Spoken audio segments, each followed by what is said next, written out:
राज्यभरामध्ये गणरायाच्या विसर्जनाच्या मिरवणुका निघालेल्या आहेत। लालबागच्या राजाची देखील मिरवणूक आता निघालेली आहे। राजा मुख्य कमानीमधून बाहेर येतोय।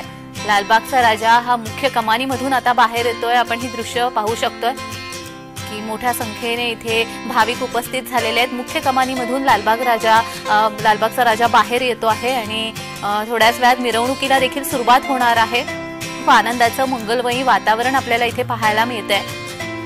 लालबागच्या राजाचं विसर्जन खरं तर खूप उशिरा सगळ्यात शेवटी होत असतं, मात्र मिरवणुकीला आता सुरुवात झाली आहे आणि ज्यांनी या गणेशोत्सवामध्ये लालबागच्या राजाचं दर्शन मंडळामध्ये जाऊन ज्यांना घेता आलेलं नाहीये अशांना आता या गणपतीचं दर्शन घडावं, लालबागच्या राजाचं दर्शन घडावं यासाठी ते मिरवणुकीमध्ये देखील येत आहेत। बाप्पाच्या चरणी लीन होण्यासाठी, बाप्पाचं दर्शन घेण्यासाठी, मुखदर्शन घेण्यासाठी म्हणून विसर्जन मिरवणुकीची वाट पाहत तिष्ठत सगळे भाविक उभे आहेत आणि मिरवणूक आता थोड्याच वेळामध्ये सुरुवात होणार आहे। तत्पूर्वी आपण पाहू शकतोय कमानीमधून लालबागचा राजा बाहेर पडलेला आहे भव्य अशा कमानीमधून आणि आता ही मिरवणूक सुरू झालेली आहे। खूप आनंदाचं उत्साहाचं वातावरण आपल्याला इथे पाहायला मिळतंय आणि आपण पाहू शकतोय ढोल ताशांच्या गजरामध्ये बाप्पा निघालेले आहे।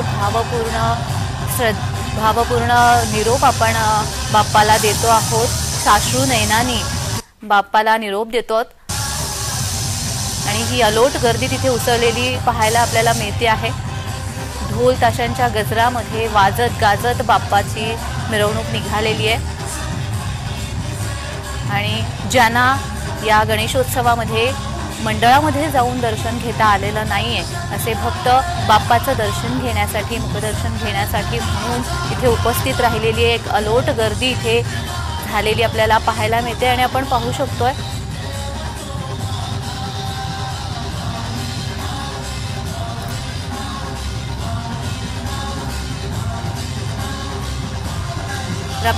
पोलिसांनी चोख व्यवस्था इथे ठेवण्यात आलेली आहे। कोणताही अनुचित प्रकार घडू नये यासाठी ही व्यवस्था करण्यात आलेली आहे।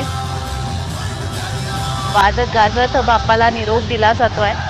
जड अंतःकरणाने बाप्पाचा निरोप घेतला जातो आहे, मात्र तेवढंच आल्हाददायक मंगलमय वातावरण आपल्याला पाहायला मिळतंय।